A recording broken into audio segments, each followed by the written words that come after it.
Good afternoon, everybody, and congratulations on a hardy crowd that came out in the rain.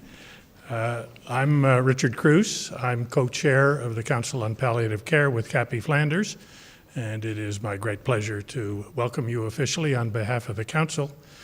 The Council has been in existence since 1994 and was started to promote the cause of palliative care, something which many of us feel quite passionately about. Its role is to perform service to the public in the form of workshops and informing both professionals and members of the lay public about the nature of palliative care, to assist people in understanding palliative care. Many of the workshops are attended by caregivers who are in the process of giving palliative care. I don't think we've ever counted the number of workshops we've given, but there are 4 or 5 a year, and it's been going on for a long time, so we really believe that that's had an impact. In addition, we look upon ourselves as being, I guess, a virtuous lobby group in our contemporary society, if there are virtuous lobby groups, in order to promote the cause of palliative care within our community and at the political milieu when it becomes necessary, which is actually quite frequently. This lecture is the 15th annual Goldberg Lecture. It was begun with an endowment from the Goldberg family, a family that suffered a very grievous loss of a young individual. And it has served as probably the centerpiece of our community outreach activities. Through the years, we've had a series of wonderful, wonderful speakers, and I think that tradition is certainly going to be carried on this afternoon. We've been assisted by the Beatty Lecture Fund at McGill University for all 15 years, which is quite wonderful. That means that the speaker who comes to talk to you also must talk to students within the academic community at all levels, medical students, residents, nursing students, any student who's actually interested. And that also has had an impact. So we're very, very pleased. It is now my pleasure to introduce Bal Mount, who's actually going to introduce the speaker. Bal, certainly within the palliative care community, I don't think anyone really needs to be told who Bal is. It is, however, useful to think back over the really distinguished history of palliative care within this community. First palliative care unit in the country, for many years the only palliative care unit that was actually centered in a teaching hospital, where that unit can have the most impact because you're in contact with people in all of the healthcare professions who will go out and further promote the cause of palliative care. And without question, that existed because of Bal. He has made enormous contributions to our community and to the world. The International Palliative Care Congress is the centerpiece of palliative care activities in the world for many people. So no one better to introduce Dr. Kearney than Bal, who is an old friend of Dr. Kearney and I think knows him quite well. Bal?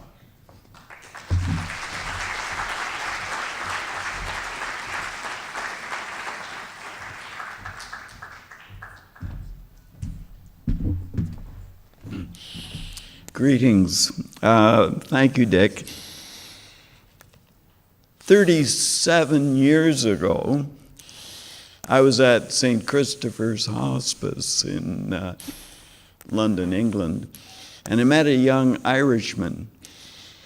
He was a medical student from Cork, and I was a surgeon from the Royal Victoria Hospital in Montreal.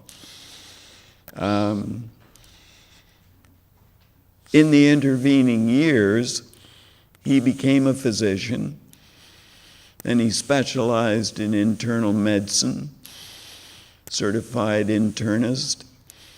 Then he became the first person to certify in the new specialty of palliative medicine in the UK.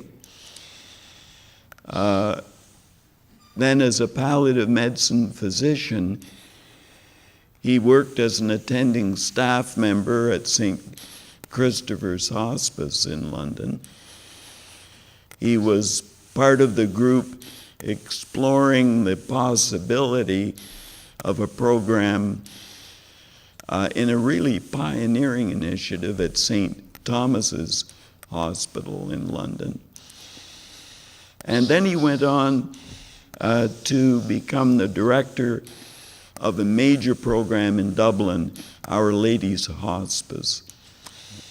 And that was an important, and still is, an important academic center in Ireland. In 2001 to 2003, we lured him here for 2 years, where he helped with some of our research and teaching programs here. Of his many contributions, his two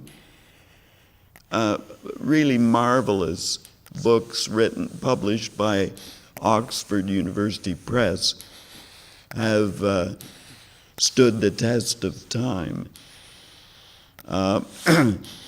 In her foreword to Mortally Wounded, Michael's first textbook, Dame Cicely Saunders, who wrote the foreword, said, "The way care is given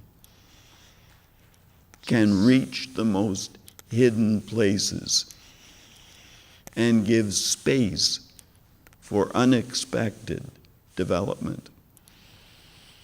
Well, over the last 4 decades, one of the people at the world community interested in end-of-life care, and indeed whole person care, has turned to for the cutting-edge developments and thoughts to do with how that care is given is Michael Kearney.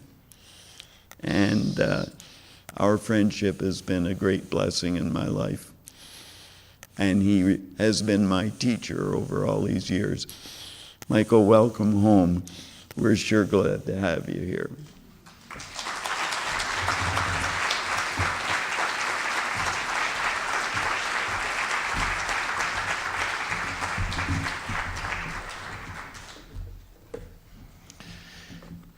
Well, good evening, everybody, and thank you so much, Bal. And I, too, am so grateful for our friendship and our colleagueship together through the years. Thank you so much.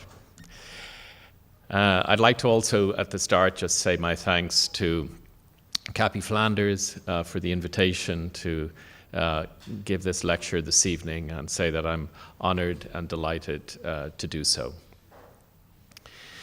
So my topic for this evening is the topic of caring for self while caring for others at the end of life.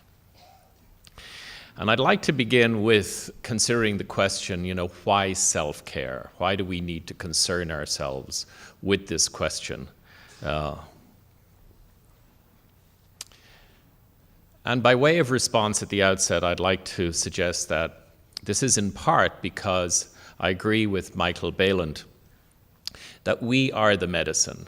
As he said in his book, The Doctor, His Patient and His Illness, published first in 1957, we are the most powerful medicine we give our patients, talking to physicians, talking to clinicians. So if we are the medicine, how do we get to know this medicine? How do we use this medicine? How do we bring this medicine into our clinical practice? And alongside that quote of Balint at the outset, I'd like to put an image, and that's the image you see here of a Mobius strip. And I'm sure many of you know what a Mobius strip is, this very simple structure, which if you look at the left-hand side and you follow what is the inside of the structure on the left, and you follow it carefully as it moves upwards, and continue to follow it, you will see that as it crosses from left to right, what is on the inside becomes the outside. And if you follow the outside as it moves from right to left, what is on the outside will become the inside. So there is that continuity between the inner and the outer. And care of self is intimately connected with our care of others. I remember being at a conference it must have been in the 1970s in London, where the psychiatrist Sam Lifton turned to the audience of hospice clinicians and he said, you go to the bedside of your patients to care for them, and that hospice care, palliative care, hospice care as it was called in those days, is all about quality of life. But what's the quality of your life? Because you go to the bedside as ambassadors of life. And so the quality of self is intimately connected with the quality of presence and with the quality of care that we bring to the bedside. Caring for self is intimately connected with caring for others. In fact, caring for self in ways we'll explore throughout this talk is caring for others. What I'd like to do this evening is weave a personal story into my comments about self-care.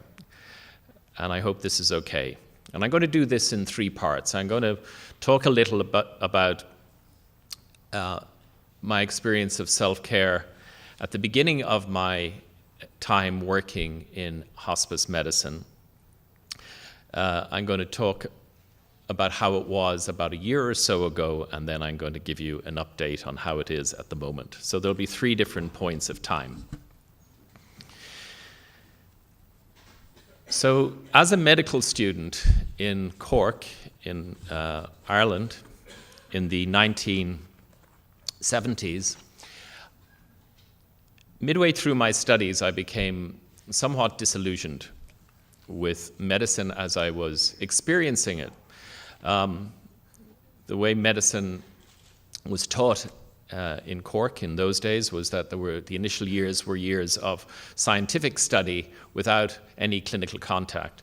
And about midway through, one had one's first clinical contact. And when I had that initial clinical contact, there was some sense of profound disappointment, not in the patients, but in so many aspects of what I saw happening at the bedside.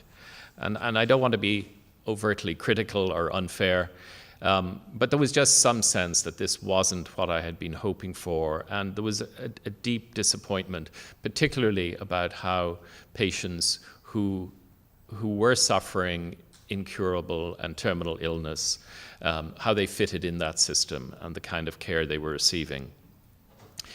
And I was thinking of leaving medicine, and I spoke to a mentor friend of mine at that time, and I told him I was thinking of leaving medicine, and he said, well, before you leave medicine, I suggest you visit this place in London called St. Christopher's Hospice. It's a place of healing. Those were his words. And I'd never heard of St. Christopher's Hospice. I'd never heard of hospice care. But something in the phrase, a place of healing, sort of caught my imagination. And so I made contact and I went over to St. Christopher's, which you see here. And that was in 1975. And I attended a 1-week training course and then decided that this is what I wanted to do in medicine. There was validation of what my mentor had said. There was an experience in the presence of these persons I met at St. Christopher's of being in the presence of something very, very special, and I wanted to be part of this. So I came back and finished my studies and did a residency in internal medicine, and at that stage returned to St. Christopher's. And I worked there initially for 2 years. And during that period, I was lucky to work alongside Dr. Cicely Saunders, who you see here, who many of you know, is the pioneer of the modern hospice movement. And she was an extraordinary person to work with. And when I was there, I was lucky enough to work with others. Sitting alongside Dame Cicely here is Elizabeth Earnshaw Smith, who was the first time I was exposed to what social work was really about. And she was an extraordinary social worker. So I was very lucky to be there, and you may recognize the bearded figure in the background. I ran headlong into hospice medicine, as it was called in those days. I loved it. I felt this is where I wanted to be. This is what I wanted to do. And during that first 3 months at St. Christopher's, for the first time, I met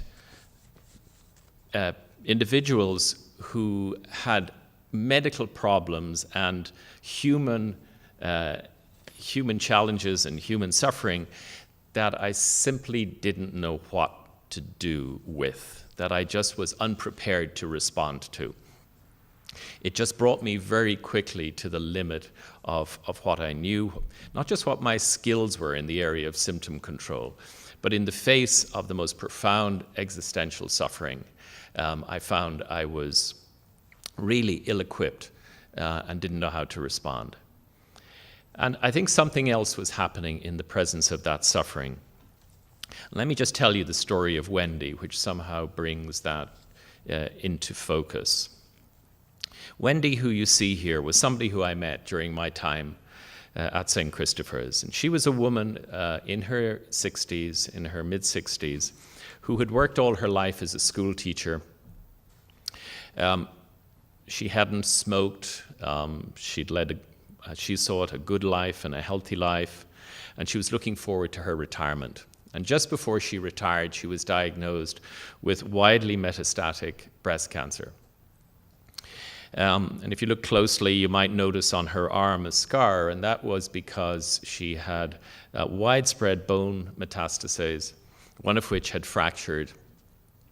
And she came to us from King's College Hospital, which was adjacent to St. Christopher's,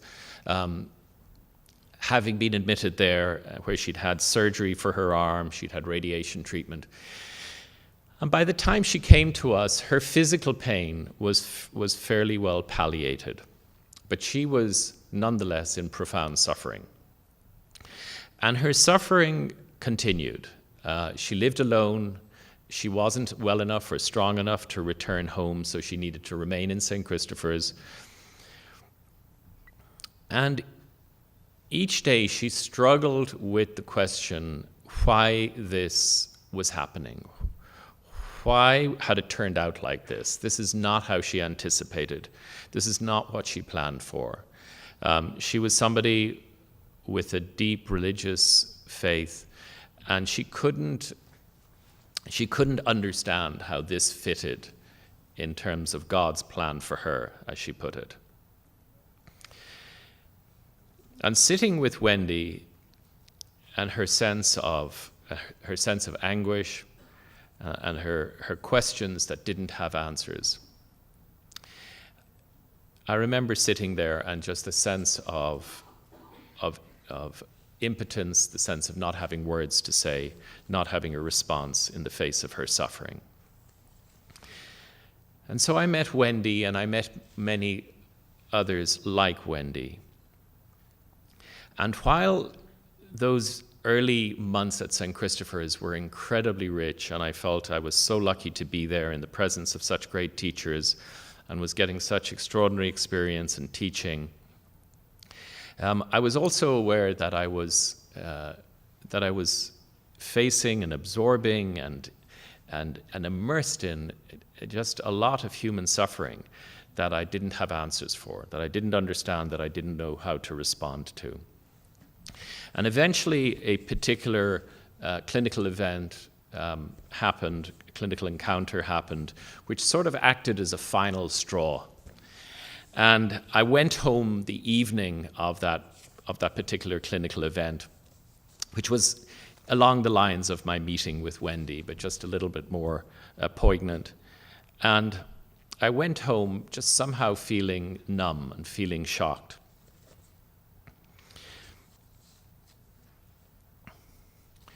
And what I'd like to do is just read you a short description of how things were the following morning.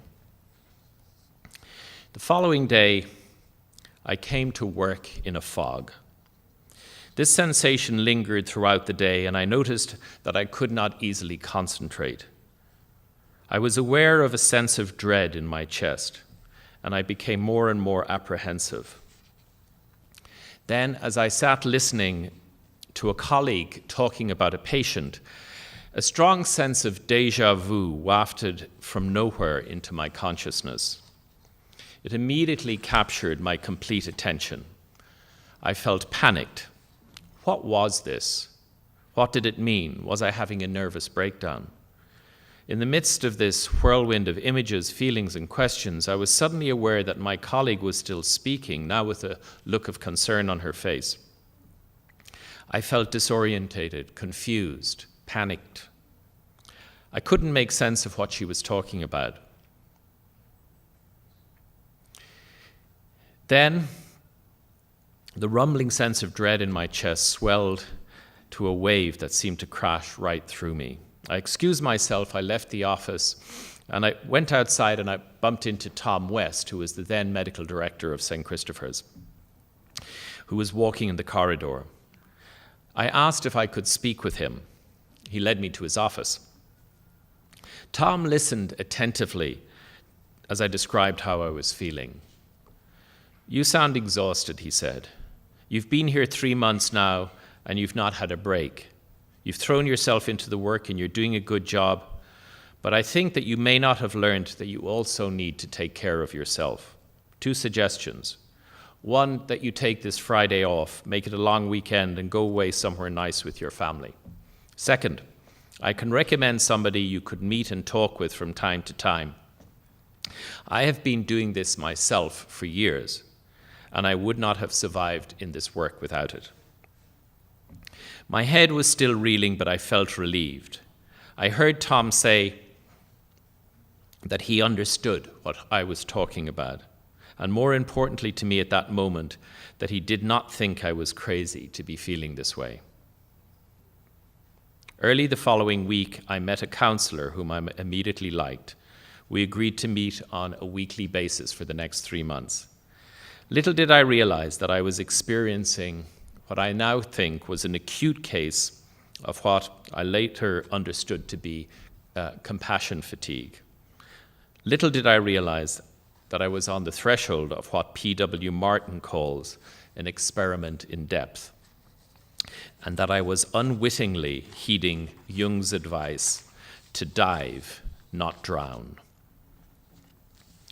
So let me just say a little about compassion fatigue. Compassion fatigue, a phrase that you'll all have heard, is actually discussed in a very specific way in the literature. It's discussed as the cost of caring for others in pain and suffering. It's also known as secondary traumatic stress disorder, where an individual suffers trauma symptoms resulting from vicarious experience of another's suffering.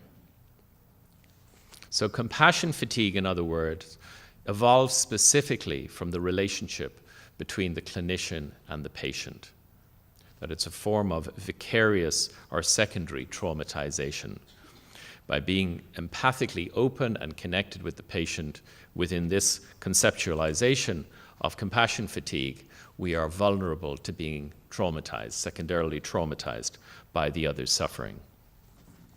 And the symptoms of compassion fatigue are the symptoms that those of you that are familiar with post-traumatic stress disorder: increased arousal, re-experiencing avoidance, increased arousal, hypervigilance, re-experiencing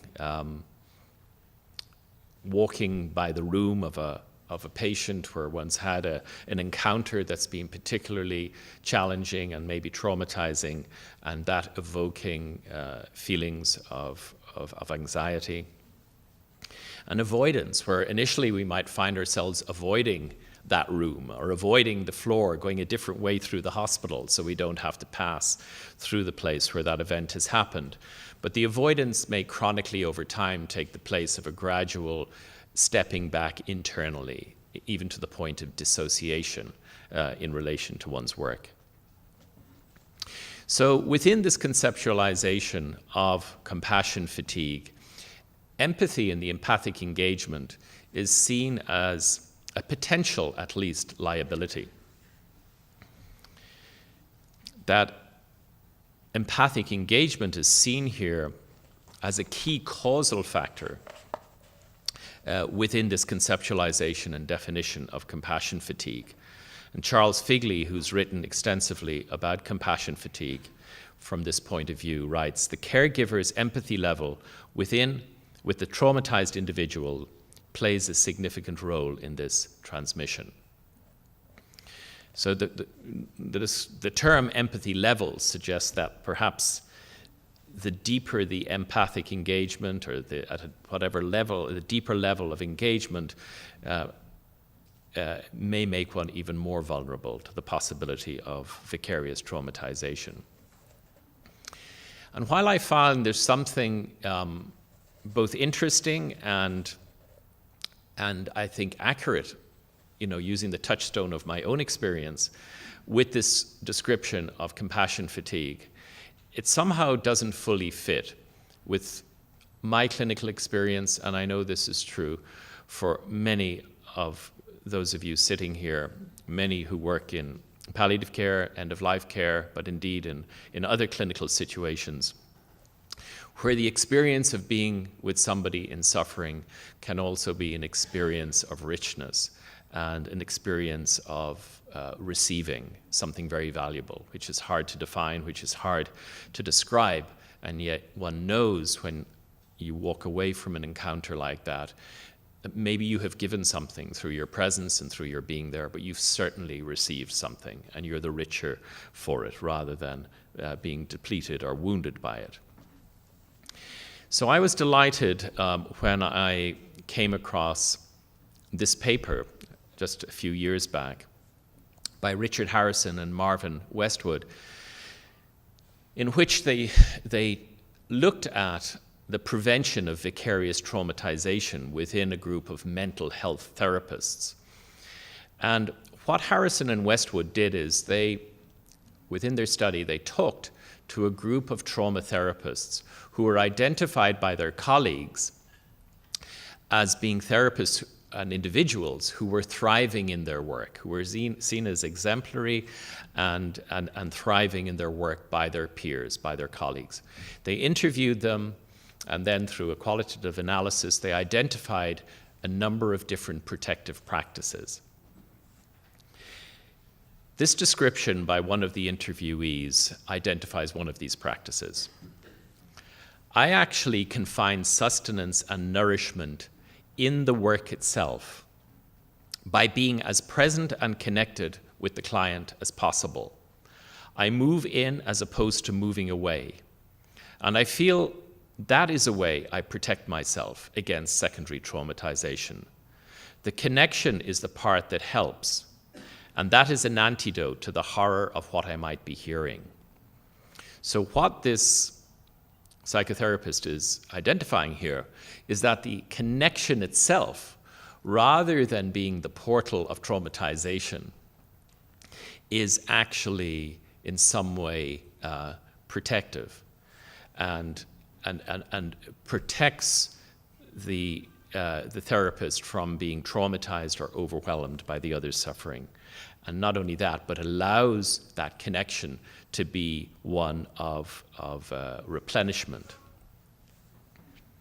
So in their discussion, the authors talk about the study having this novel finding that empathic engagement with traumatized clients appears to be protective, and how this challenges previous conceptualizations of vicarious traumatization. And they called this particular form of empathic engagement exquisite empathy. They define exquisite empathy as a form of empathic engagement that is highly present, sensitively attuned, well-boundaried, and heartfelt for another who is suffering. This somehow brings me to the concept of the wounded healer and the idea of the wounded healer. Some of you may be familiar with the old Greek story of Chiron, who within Western medicine is identified as the wounded healer. And Chiron, as you can see here, was a centaur with the body and legs of a horse and the torso and head of a human. And the story goes that Chiron was a wise centaur, even though centaurs in that day had a reputation for being wild and unruly, and especially in the presence of alcohol, where they completely lost their heads. Chiron was recognized as a teacher. And prior to his wounding, it is said that the kings of early Greece send their children to Chiron for their education. But let me read you just a short description of Chiron's wounding. Chiron was a centaur, half human, half horse, and being a demigod, he did not die when one day he was wounded in the leg by a poisoned arrow, because he was a demigod. Rather, he lived on with a painful, unhealable wound. This was in his leg. Day after day, he limped around the slopes of Mount Pelion, searching for herbs that might ease his pain and cure his wound. And while he became knowledgeable in healing plants and herbs, he was unable to heal himself. He was, however, able to heal others. So those suffering all manner of ailments came to Chiron from far and wide, and each received a remedy that helped. Furthermore, Chiron's understanding and compassion touched something within them. As they walked away, they knew that a deeper healing was also taking place. So something happened in their encounter with this wounded healer that actually evoked some deeper healing within them. And it's that something that I wanted to reflect on. And that something wasn't Chiron's knowledge of herbs and his skillful use and how to use that herb. That something was something that seemed to be evoked by the wisdom that came from his living with his unhealable wound. That led him into some depth of compassion from which the other approaching him felt welcomed and met.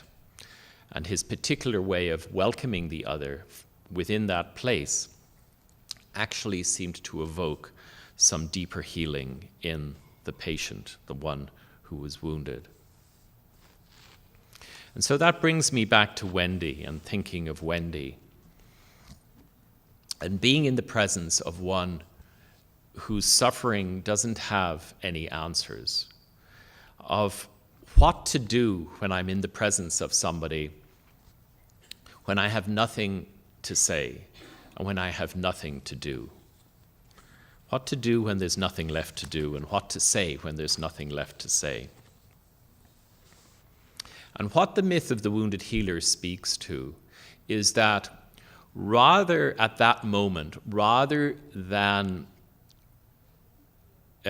reacting, because that's a very uncomfortable, painful place for us to be as caregivers, on that edge, in that presence of suffering, where we know we have nothing to say, where we know we have nothing to do. So the temptation when we're under that kind of stress and in the presence of that kind of suffering is to react. And our normal reactions are either to go numb or to fight, which can take the form of treatment, and more treatment, or to flee, which means finding some way of leaving that situation, perhaps skillfully, perhaps not so skillfully. I have a colleague who I'd like you to meet, or crassly, there's nothing else I can do to help you. So that's the reactive mode of behavior in the presence of suffering. But there is another way, and that other way is the way of the wounded healer. And the way of the wounded healer means noticing at this moment what's happening. The way of the wounded healer implies, and I'm going to develop this point as I go along, that we as caregivers cultivate self-awareness, that we have cultivated self-knowledge, self-empathy, mindful awareness, that we are self-aware. So when we're in a situation like this, we're feeling stressed and we can recognize we're feeling stressed. We've nothing to say, we've nothing to do, and we can recognize we've nothing to say and do. And rather than react impulsively in one of those more defensive ways, we can choose instead perhaps to acknowledge, that there's not a lot I can say, there's not a lot I can do, but I'm going to stay with you. I'm going to do what I can to help, and I'm going to continue to come and see you. I'm going to continue in relationship with you. And within the dynamic of the wounded healer, something happens at that moment of acknowledgement by the caregiver that they're not omnipotent, that they're human, that they're fallible. That moment where they say and they acknowledge, at least to themselves, there are limits to what I can do. And rather than fleeing into reactivity, actually staying with that and being able to stay with that in the presence of the other who is suffering. That what that does, gently and hopefully with compassion, is it hands the suffering back to the suffering individual. Not crassly, not crudely, but gently, and still within the embrace of caring. And as that happens, there's a certain encouragement to the person to stay with their suffering. They're now with their suffering. They may be alone with their suffering, but they're not isolated in their suffering. And somehow they have the courage to endure and the courage to stay with what's happening. And as that happens, an almost imperceptible shift can happen within the experience of the patient. Some kind of subtle shift so that the person says, the pain is still there, but I can live with it now. It's not everything is rosy, the problems haven't gone away, but something has shifted internally. In the words of Mark Nepo, the poet, in his poem Accepting This, and this is a fragment from his poem, I think what we're coming to here is a point of clinical humility, a point of accepting that ultimately we are small living beings awakened in the stream, not gods who carve out rivers. And holding this awareness, and in holding this awareness with self-empathy, while staying present to the other in their suffering, something may open, something may happen deep within the other, deep within their suffering. So this brings me to the story a year ago, and again, let me describe how things were. This is where I'm currently working in Santa Barbara, in California, in Santa Barbara Cottage Hospital. I work there as a palliative care physician, and I also work with home care hospice and inpatient hospice in Santa Barbara. This time last year, I had been in end-of-life care for about 30 years. I was working full-time as a physician between a hospital and community-based palliative care service, and with a community and inpatient hospice program in Santa Barbara, as I say. And while I was truly grateful to be working with good people in good programs, I had become aware that I was no longer happy in my work. I noticed that I was not excited as I had been in those early days in hospice, going to work each morning. In fact, I was feeling emotionally and physically pretty run down much of the time. I no longer had that inner hum, that inner knowing that was there in the past and that came from sensing that I was in and doing the right work. Instead, I had the pervasive feeling that I was not doing what I really wanted to do. And I was doing too much of what I didn't want to do anymore. I realized I was experiencing many of the symptoms of burnout. As I reflected on how this might have happened and talked about it with my friends and colleagues, I came to see that this was probably, at least in part, due to the 30 years of almost daily exposure to profound human suffering that came from working in end-of-life care. Burnout as a result of chronic vicarious traumatization, in other words. However, I concluded that this was neither the only nor possibly the main reason. When Harrison and Westwood described exquisite empathy in the way they did, and I've just described, they talked about something that I was familiar with in my clinical practice and experience and grateful for. And I could relate to the protective and renewing power of this way of being with others in their suffering.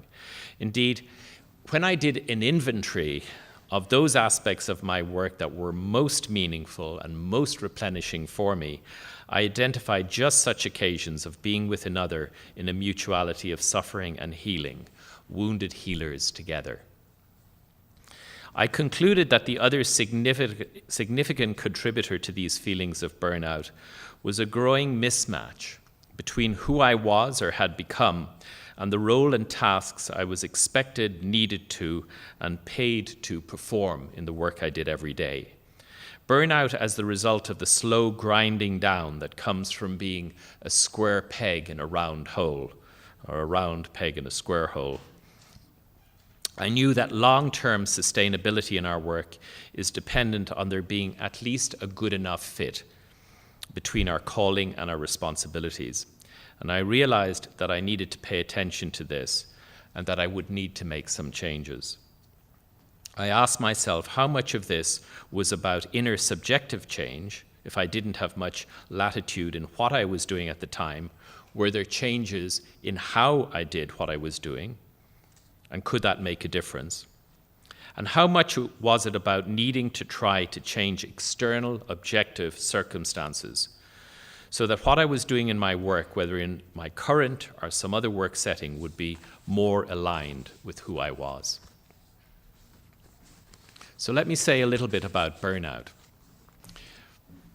In contrast to compassion fatigue, which I've already discussed, as arising from the stresses generated in the interpersonal encounter, burnout results from the stresses that arise between the clinician and their work environment, or the caregiver and their work environment.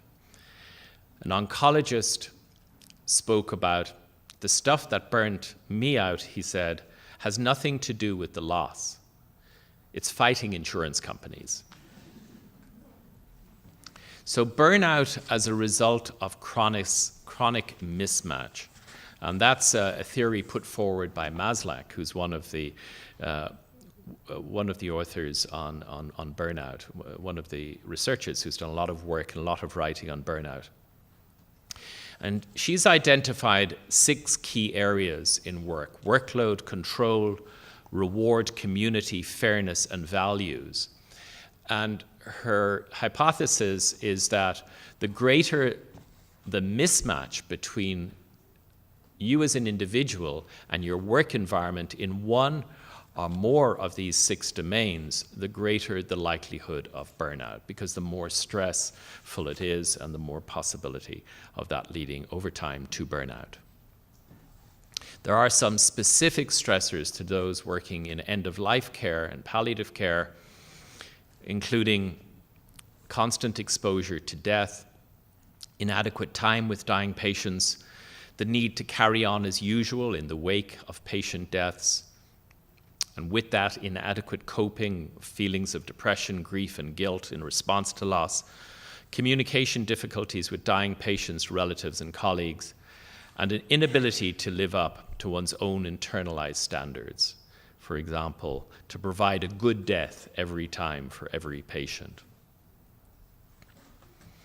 So just as there are some key clinical features of compassion fatigue, so there are some key dimensions of burnout, again identified by Maslach and her colleagues. And these are described as overwhelming physical and emotional exhaustion, feelings of cynicism and detachment from the job, sense of disconnect, and maybe over time a sense of cynicism, and a sense of never quite doing what you want to do, having a certain internalized expectation and goal and never quite achieving it. So a sense of ineffectiveness and lack of personal accomplishment. And this brings me to another story, and this is a story which was a favorite story of depth psychologist Carl Jung, and a story he was told by his friend Richard Wilhelm. And Wilhelm was a Presbyterian minister who spent many years in China. And when he returned to Germany and to the West, he brought, among other things, the I Ching, which many of you will be familiar with, the Book of Changes. But he also brought this particular story from his time there. He told the story of the rainmaker of Kiao Chao.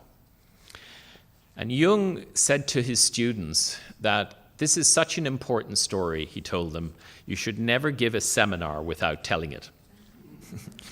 And so what I'd like to do is read you Jung's own account of the story of the rainmaker of Kiao Chao. There was a great drought where Wilhelm lived. For months, there had not been a drop of rain, and the situation had become catastrophic. The Catholics made processions, the Protestant made prayers, and the Chinese burnt joss sticks and shot off guns to frighten away the demons of the drought, all with no effect. Finally, the Chinese said, "We will fetch the rainmaker." And from another province, a dried-up old man appeared. The only thing he asked for was a quiet little house somewhere, and there he locked himself in for 3 days. On the 4th day, he'd been in there for 3 days, nothing happened. They came with his meals, they dropped the bowls of food at the door, they came back and collected the empty bowls, didn't see the rainmaker, nothing happened. But on the morning of the 4th day, the clouds gathered, and there was a great snowstorm at a time of the year when no snow was expected, an unusual amount. And the town was so full of rumors about the wonderful rainmaker that Wilhelm went to ask the man how he did it. What happened in there? What happened in there that made this happen? In true European fashion, he said, "They call you the rainmaker. Will you tell me how you made the snow?" The rainmaker replied, "I did not make the snow. I am not responsible for it." "But what have you done these 3 days?" Wilhelm asked. "Oh, I can explain that. I come from another country where things are in order, in Tao. Here, things are out of order. They are not as they should be by the ordinance of heaven. Therefore, the whole country is not in Tao. And I also am not in the natural order of things when I am in a disordered country. So I had to wait in the little cottage. I had to wait until I was back in Tao. And then, naturally, it rained."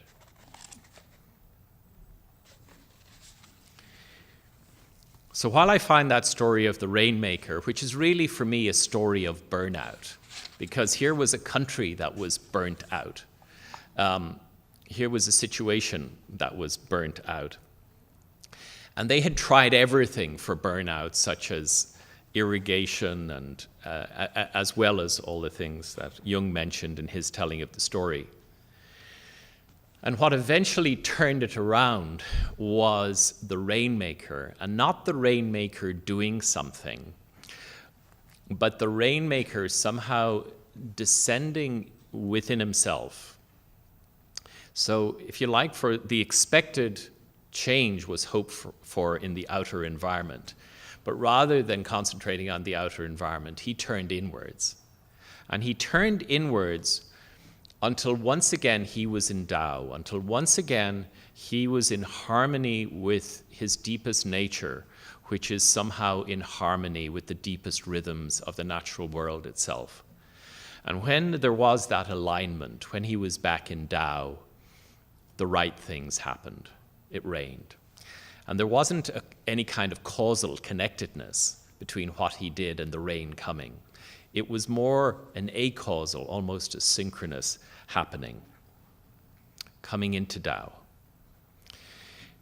Another idea which I found helpful in response to the challenge of burnout and the question of burnout is the idea of soul-role alignment.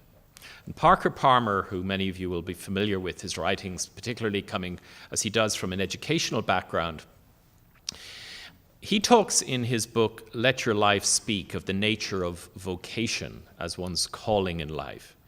And he says, vocation does not mean a goal that I pursue. It means a calling that I hear. Before I can tell my life what I want to do with it, I must listen to my life telling me who I am. I must listen for the truths and values at the heart of my own identity, not the standards by which I must live, but the standards by which I cannot help but live if I am living my own life. And within his description, vocation speaks of our deepest calling. And soul speaks of that depth, of the depth of that calling, and of that which wants to keep us rooted in the ground of our own being. And his idea is that disconnection, if there is a disconnection between soul and role, between our soul's calling and our life's work, that leads to a divided life and over time may lead to burnout. Whereas if our role is somehow in alignment with our soul's calling, that can lead to an experience of vitality and flourishing in our work. The next set of ideas which I find really helpful in the face of burnout come from this really important paper published by Balfour Mount and his colleagues Patricia Boston and Robin Cohen, published in 2007.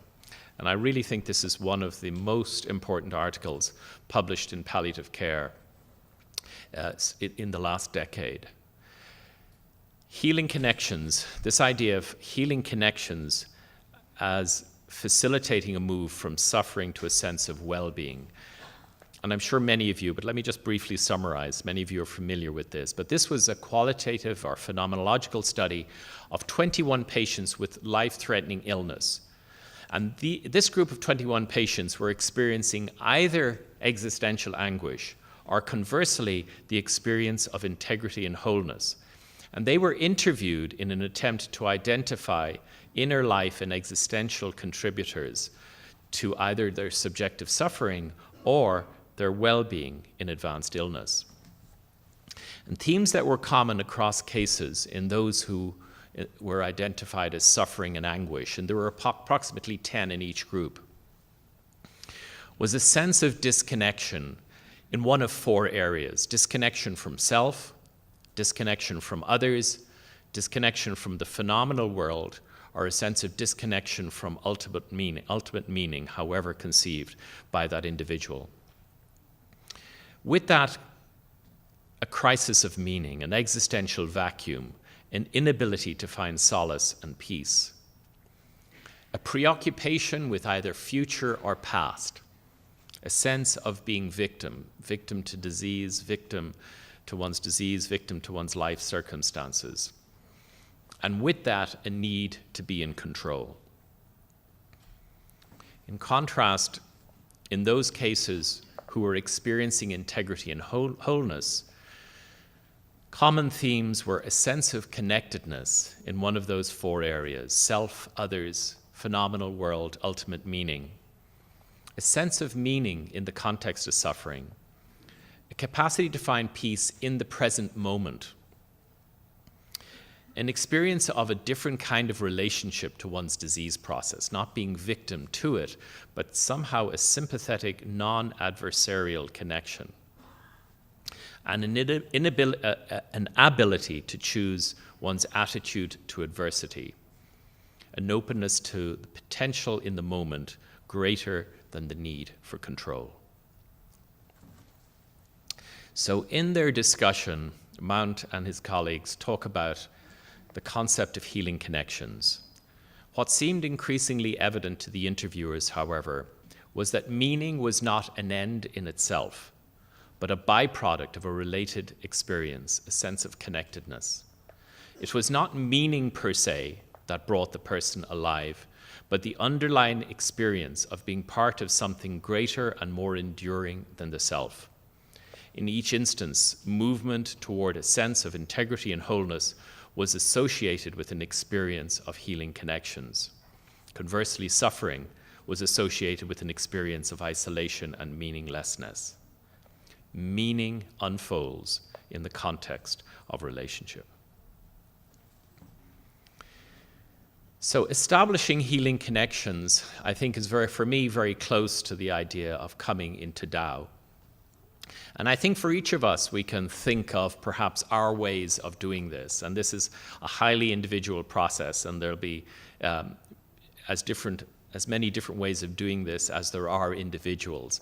But I think those 4 areas that Mount and his colleagues identify in their paper can point us to some possibilities within the individual meditation, reflective journaling, with others, spending quality time with loved ones, with the phenomenal world, whether it's through physical exercise, massage, time in nature, listening to music, with ultimate meaning, spiritual and religious practice.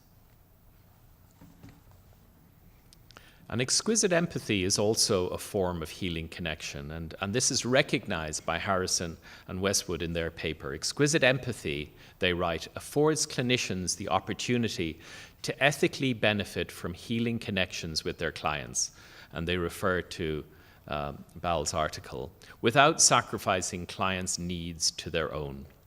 In this sense, exquisite empathy may constitute a form of mutual, reciprocal healing connection in which clients and clinicians alike can benefit from the latter's caring, well-boundaried ethical attunement to the client. And what makes the difference between everyday engagement that we all engage in and are familiar with, and what they describe as exquisite empathy? What turns everyday empathy into exquisite empathy? Their response to that is the presence of self-awareness. And they stress the importance of self-awareness, which they describe as moment-by-moment embodied awareness of self and surroundings, helps therapists develop the kind of interpersonal presence and clarity crucial to the practice of exquisite empathy. The practice of exquisite empathy is facilitated by self-awareness. And let me just reflect with you briefly on what is self-awareness and how can this possibly develop. And within our conceptualization of self-awareness, we've thought about it as having 4 aspects: mindful awareness, self-knowledge, self-empathy, and contemplative awareness. Mindful awareness describes focusing, the deliberate cultivation of focused attention by stabilizing the mind. Noticing, the ability to notice shifts in one's emotions, thoughts, and sensations while holding a friendly and curious attitude towards oneself. And expanding, a quality of awareness that allows one to simultaneously attend to another, the environment, and to one's own subjective experience. And these 3 different aspects of mindful awareness are all innate capacities of our awareness as human beings. But they are also capacities that can be cultivated, that can be enhanced, that can be heightened through particular practices. They can be cultivated as a set of cognitive skills which we can deliberately bring with us into our clinical encounters with our patients. Mindful awareness, is described here, contrasts with reactive awareness.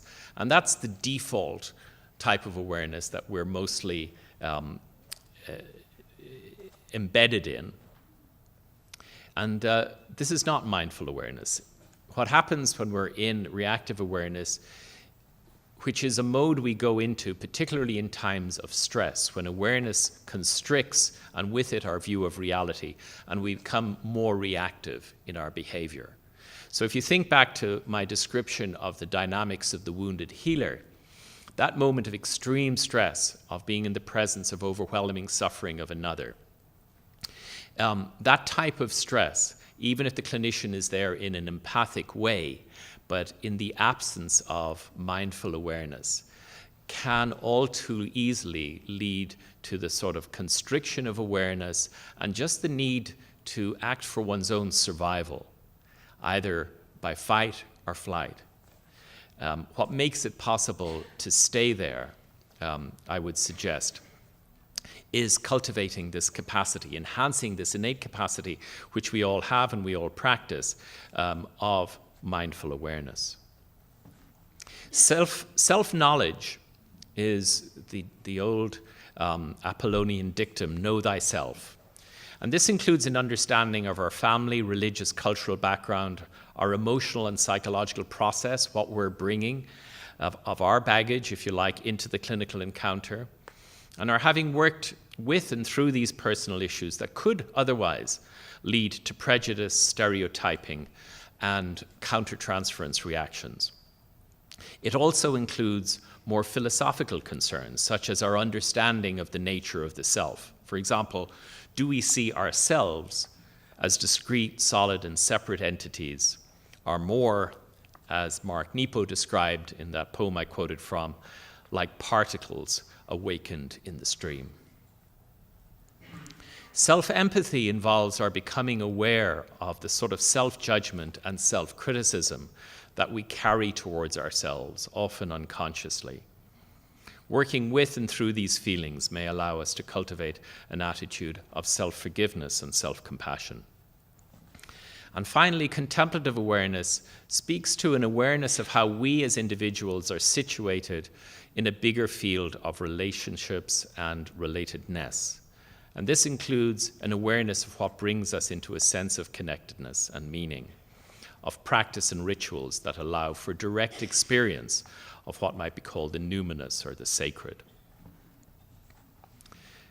So for those of us who are interested in this idea of cultivating self-awareness as a capacity that can facilitate our engagement with others and our world, I would suggest there are two steps to how we move forward with it. One is to develop self-awareness as an ongoing practice. Find our own ways of cultivating mindful awareness, self-knowledge, self-empathy, contemplative awareness. And developing those capacities and those cognitive skills allows one in the moment to apply these self-awareness skills in exquisite empathy in the moment.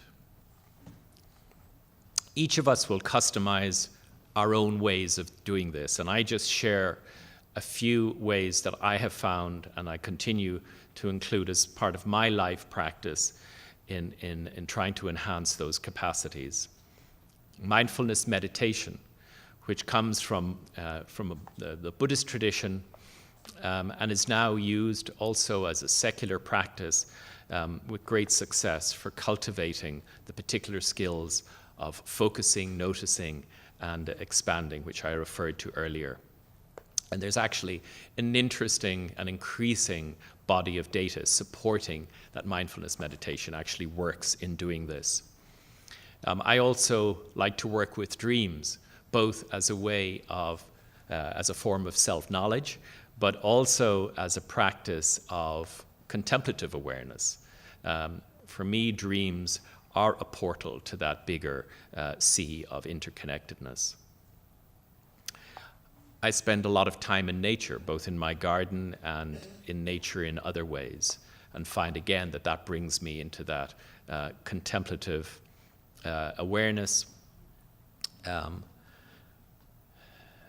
And finally, journaling, reflective journaling, and I have found the practice of gratitude journaling, of reflectively at the end of a day, looking back on the day and identifying those aspects of the day that I'm particularly grateful for. So those are just some practices that I personally have found helpful. But I think the important point here is that for each of us who is interested in cultivating self-awareness to enhance our capacity to engage empathically in a mutually creative way with our clients and our patients is to customize our own plan around this.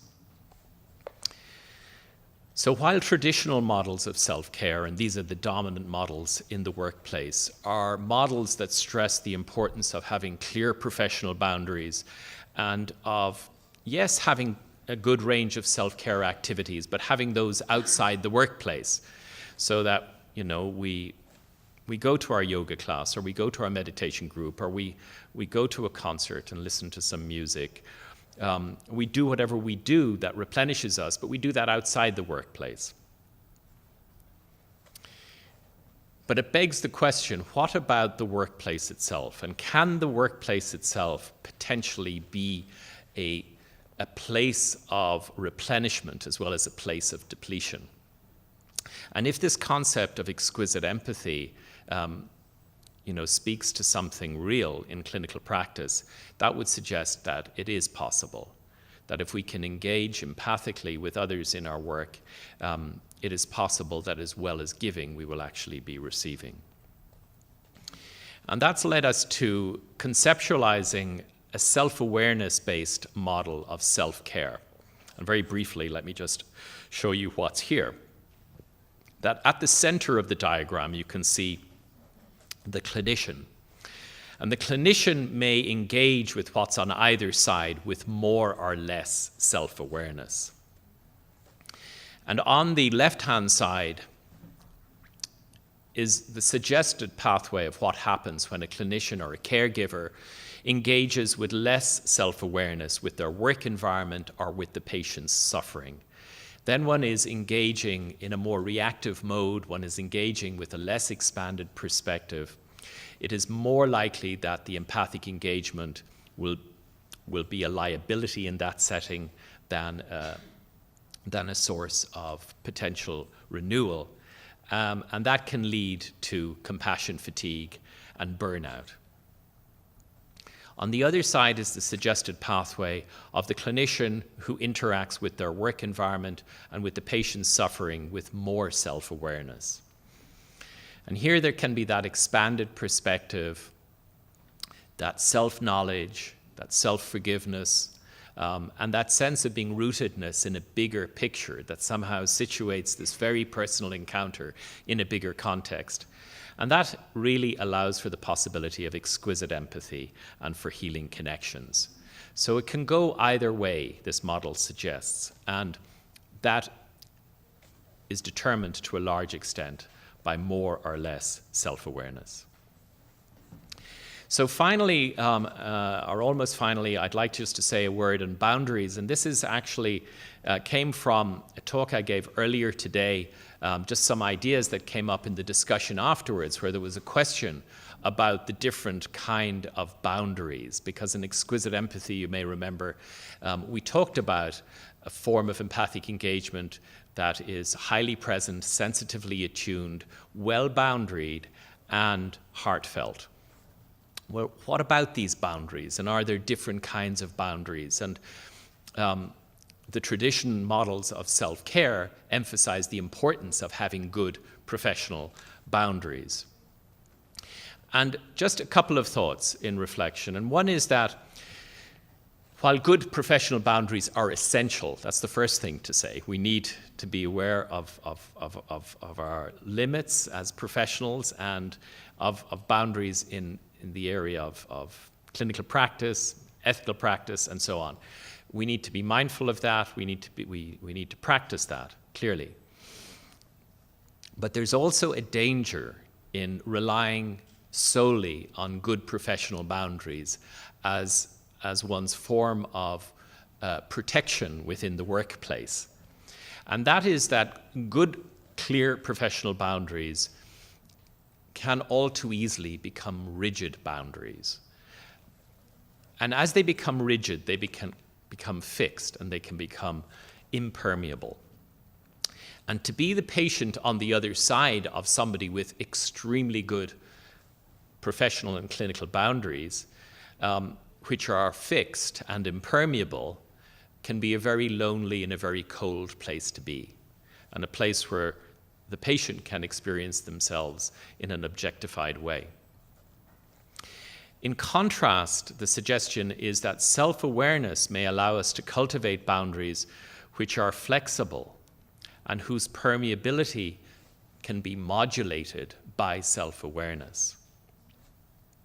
And this actually, the wonders of Google Images, when I put in this afternoon semi-permeable membrane, this is one of the images that came up. And what I love about it is that it somehow kind of resonates with the iris in the pupil of the eye, and that idea of having boundaries that can respond to changing light in the same way as the pupil of the eye does. So they're not fixed, they're not impermeable. They can dilate and they can constrict, and that can be modulated, that we have some choice in that modulation, that unlike the pupil of the eye, which is a reactive process, we're talking here with a type of boundary.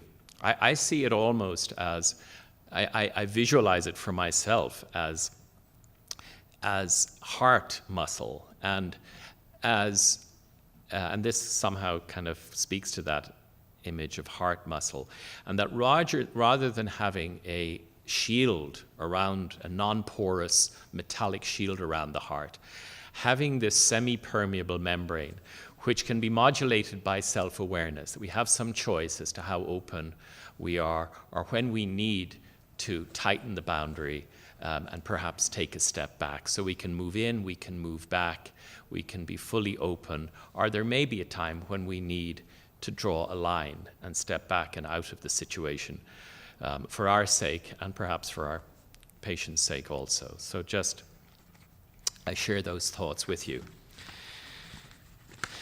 And coming towards the end, I would just like to share with you the situation now. 1 year on from the last bulletin I shared with you. So one year later, and now 31 years in end-of-life care, I continue to work full-time as a clinician in palliative care and hospice. And the external circumstances of my work have not changed, in part because it's not possible for me to change my external circumstances at this time. But over the past 12 months, I've continued to reflect individually and in dialogue with others on what it means to live with the daily reality of compassion fatigue and burnout, as I continue to work with my colleagues in trying to alleviate suffering and promote healing in those we care for. And in the process, I've come to some insights that are currently sustaining me in my work. And while I fully realize that these are personal and individual, I would like to share them with you in the hope that they may have some resonance for you also. Self-care is not a luxury. Self-care is an ethical and clinical imperative. It affects both my sustainability as a clinician and also the quality of my work. Clinician self-awareness is the key, at least for me. It allows me to survive, maybe even to thrive in even the most adverse of circumstances. Self-care is an ongoing process that needs to become as integral a life practice as eating and sleeping. From time to time, I have committed to making an inventory of those aspects of my work that are most meaningful and satisfying by asking myself, where and when am I most myself and most awake and most alive and most connected in my work? Where am I most myself, most awake, most alive, and most connected in my work? And I commit to trying to include as many of these aspects of my work as I can, and ideally have them written into my job description at the expense of those parts of my work that I find most depleting. And from time to time, I commit to making an inventory of those aspects of my life that are most meaningful and satisfying by asking myself, with whom, where, and doing what am I most awake, alive, connected myself? And I commit to making space and time for those relationships, activities, and practices and places that are most nourishing to me, and that bring the deepest sense of healing connectedness. And I commit that if, despite making what changes I can in and outside my work, I become increasingly burnt out, I will consider either a partial or complete job change to allow for a greater soul role alignment when circumstances allow.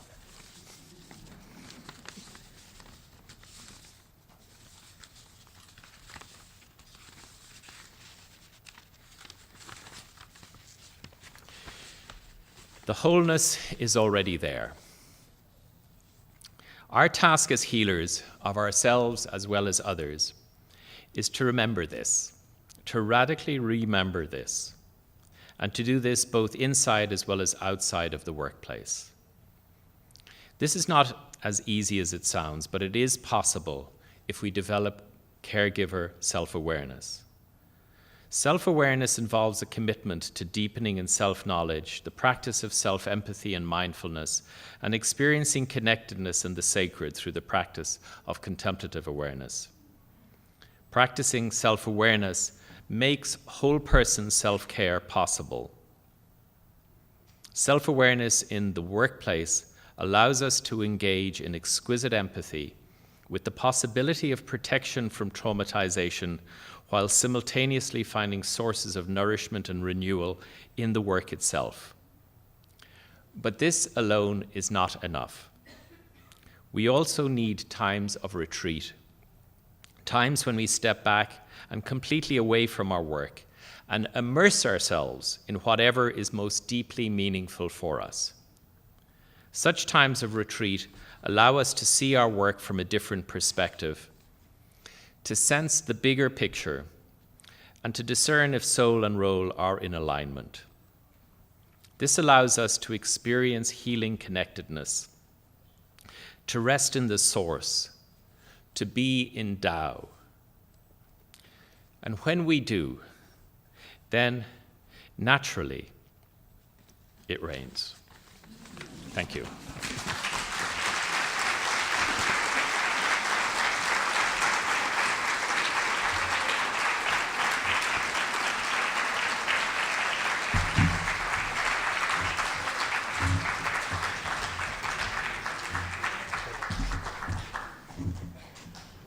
I have to make a comment before I present a gift and introduce Bernard. Several years ago, Dean Fuchs established a committee in the Faculty of Medicine to look at the subject of healing and to try and define it and describe its characteristics. There were several people who were key players in that. Dr. Mound, as you can imagine, Tom Hutchison, who's sitting here as well. That was during the time that Michael Kearney spent his 2 years with us. As a direct result of that, the faculty, with first Bal and then Tom Hutchison leading it, has developed a block within the curriculum that stretches throughout all 4 years of medical education on the role of the healer. We don't do it as eloquently or as completely as Michael has outlined it here, but what he has said so wonderfully is something which we are trying to inculcate into every McGill medical graduate. And he has played a very strong role in that. So we are all very grateful, and every single one of you who is going to be treated by medical graduates of this faculty may well benefit from that. So on behalf of the council, I'd like to present about 10 pounds of this to you. Thank you so much. And to introduce Bernard Lapointe, to officially thank Michael after a question and answer period, which he will run. Michael is the current incumbent of the Eric Flanders Chair in Palliative Care Medicine, a role which he fills wonderfully. He is the Director of Palliative Care at Academic Palliative Care at McGill University, Palliative Care McGill, and the Director of Palliative Care at the Jewish General Hospital. So, Mike, it is over to you.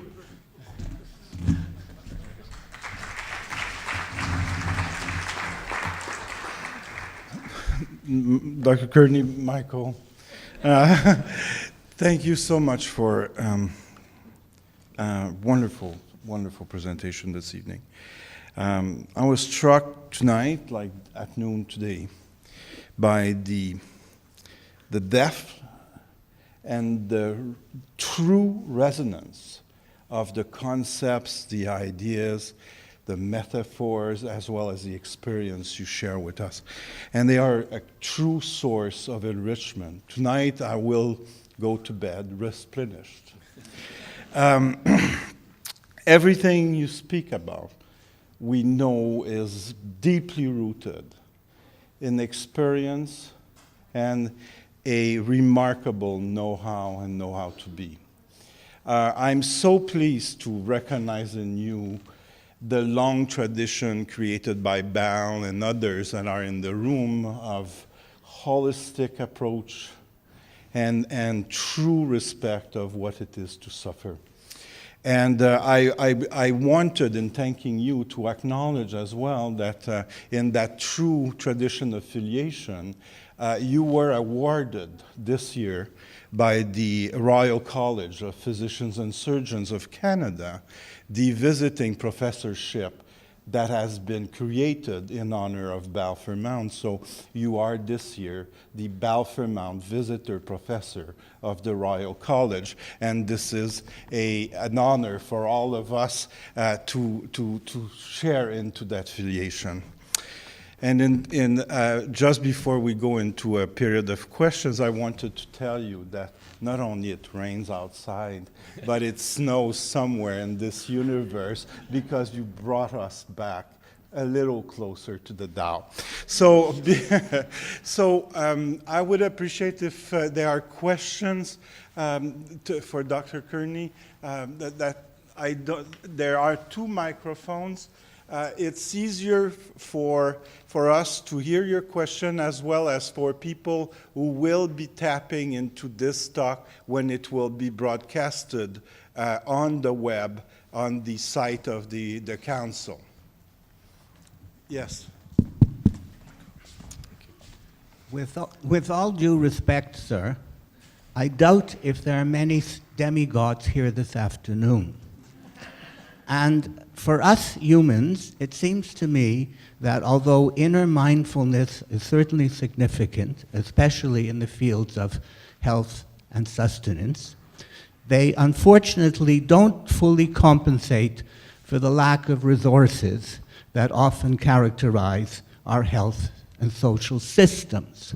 And so I wonder what mechanisms can be invoked to awaken this self-awareness and this empathy among those who control our purse strings.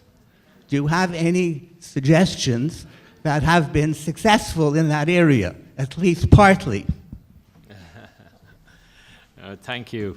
And I'd love to hear if you've got some suggestions, because I certainly don't have any immediate answers to that. And it's true that I'm talking here about something that relates to the individual clinician. But I think you also speak to the difficulty of doing that as an individual caregiver in the presence of a system where the external circumstances are so stressful that with even great a great degree of self-awareness. It's just very difficult to provide the sort of clinical care that one would really want to provide. And indeed, in a setting like that, being more self-aware and being more conscious can actually make the frustrations and the pain of that even more acute. I think the only other thing I can say in response to your question at this stage is that I do think that the whole question that I've been speaking to this evening, the whole question of self-care, as well as being an individual responsibility, it's just too easy for the organization or the institution or the hospital to say, self-care is entirely the responsibility of the individual. And I think there is more and more evidence, not least that Maslach in her studies has shown that among US physicians and nurses, there is a prevalence of burnout in 30% of clinicians, and in some specialties as high as 60%. And that burnout is not just about emotional and physical exhaustion and detachment and a lack of personal accomplishment. It's also about an increased rate of medical errors. It's also about less empathic clinicians. It's also about patients and families emerging from their time in hospital less satisfied. So I think there is a growing recognition of that. And I don't know if that offers any hope, but I think part of the way forward in terms of self-care has to be the organization and the institution working in conjunction with the individual. I wasn't being facetious, but although it may have sounded that, I really wondered whether the medical profession as a body surely carries a lot of weight in our societies. Has anything been done on an organizational level? I wasn't thinking of you just as a sort of a miracle worker, but has anything been done collectively in various places, whether in the Great Britain or the United States, that perhaps could be models for improvements? All I can speak to in response to that from my perspective, and I would love if Bernard or if Dr. Cruz or with some of the others here or Bal have some responses to that, or indeed anybody in the group. But I know when I return from my week in Montreal, at the end of the following week, I will be attending an event in our hospital that is sponsored by management in that hospital, that has been mandated by the medical bodies within the hospital, that is fully supported, that is an initiative for physicians in self-care within the hospital setting. So fully mandated and supported. So that's just one little example of the fact that organizations can take the initiative in this. Thank you. Hello, my name is Susan Fleming. I met Dr. Mount in the 90s when I was working. I was working at the palliative care ward at McGill and trying to offer a little help to the dying patients, some of whom only had 2 weeks to live and didn't have a family member present. I was quite shocked when I was talking to one gentleman whose family completely abandoned him at that stage, which I thought was... But yet I was quite impressed. I studied originally classical music, although I do have a background in medicine. And I come from a bunch of doctors. But what I wanted to say was I was singing, I thought you might like this, I was singing Danny Boy to a fellow who'd been wheeled out in the bed by his wife.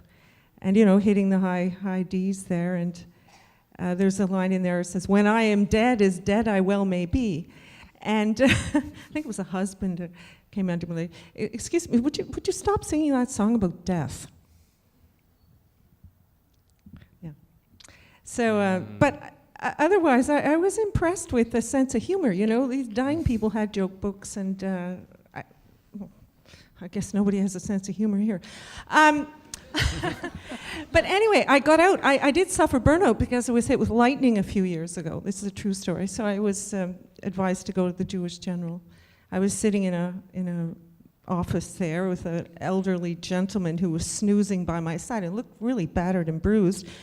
we were both waiting for the doctor, and he woke up from his snooze and said, "What's wrong with you?" I said, "I was hit with lightning. What's wrong with you?" You know. And he said, "Well, what are you going to do if you live?" And I said, "I was going to ask you the same thing." It turns out that was Dr. Michael Gold. He died at age 91. He was 88 at that point, you know. But this is the perennial question. What are we going to do if we live? How are we going to spend the rest of our lives? Now, I hazard a guess that nobody invented palliative care, and any palliative care, I would say the impetus for palliative care has come from the patients and from understanding doctors who have listened to the patients and realized that technology is not an asset, you know, at the very end. In fact, it's nothing is going to shield us from the end result. And just along that line, I would just like to share, I spent a lot of time in the Jewish General Hospital I was reading a biography of Osler, and he was having dinner with a fellow from Oxford, from England, and he noticed the fellow was coming down with smallpox on a Thursday, took him to the Montreal General, where Osler was getting paid an extra $600 to run the smallpox ward, of which he bought 12 microscopes. And that was seen as sort of a novel idea because pathology was rather new science back in 1875. So, but what Osler did, and this is the point of my speech here, what Osler did was, the man was from England. He got the name of the man's father. He wrote a letter to the father outlining, you know, the illness, of course, you know, and he stayed with the fellow until he died, okay? He wrote the most lovely letter to the father outlining, he even gave him last rites. I was thinking, wow, this is a wonderful example of palliative care, you know? Yeah, so I just wanted to say that. Thank you. And on the other hand, Osler... I'm sorry, ma'am. Yeah, sure. Like, okay. this is a question period. Well, Thank you sharing so something. much. Time is running, and I had the privilege really to listen to, again, to Michael. Thank you to all the members of the council and its co-chairs, the Cruz and Cappy Flanders, for organizing this for us this evening. I see there's one more person at the microphone. I will allow one question. Thank you. Not a speech. Thank you, Dr. Kearney. Thank you. I will try to be very brief. Sure. I'm not a clinician. At this stage of my life, I'm seem to be a full-time caregiver, and I wanted to say that the points that you make for the clinicians seem to me to be directly applicable to us. I wonder if you have anything to add to your, from your presentation to people who are not clinicians, those of us who are engaged in full-time caregiving for loved ones. Thank you. Thank you for your comment and your question. You know, I really tried to use clinician and caregiver interchangeably in my talk because I was really thinking and feel that really the ideas I did share this evening are not just for professional caregivers or professional clinicians, and particularly this idea of exquisite empathy. You know, and I think all the ideas, the idea of compassion fatigue, and just the ability to be in the presence of suffering over time in a way that isn't depleting and possibly even traumatizing, recognizing the difference between that and burnout, and recognizing, I think above all, the concept of exquisite empathy and how that allows us to stay in for the long haul. In my talk at noon today, I really worked with one image, and that was the image of learning to breathe underwater. Mm-hmm. And the classical model of self-care really suggests that if we hold our breath underwater, if we really, you know, have good professional boundaries in stressful clinical situations, and then come up for air, as in our break time or our time out or our times outside work.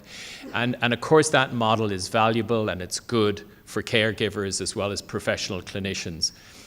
But the image of learning to speak underwater or learning to breathe underwater speaks to the idea that it is actually possible to find oxygen in the situation itself. And I think that's why I come back to the cultivating the capacity of self-awareness. And it's, you know, I know it gets close to being a little too evangelical around an idea that one finds particularly helpful. But I think that particular skill, cultivating that particular skill, does make it possible over time for us to breathe underwater and to be there for the long haul. Thank you. Thank you. Well, sorry. Again, thank you, Michael. Thank you, everyone. Please join us in a small refreshment, little reflection. I'm sure we have a lot to talk together about. And just in reference to the first question, this week we are celebrating National Palliative Care Week across Canada. There are dozens of national organizations joined together into a national coalition for quality end-of-life care. I invite you to directly support those organizations. Have you written I'm not facetious, have you written your MP? Have you written your MNA to request quality end-of-life care in Montreal, in Quebec, and across the country? We cannot do this if the doctors or the nurses cannot do this alone. They need you to write and start right now. Thank you very much.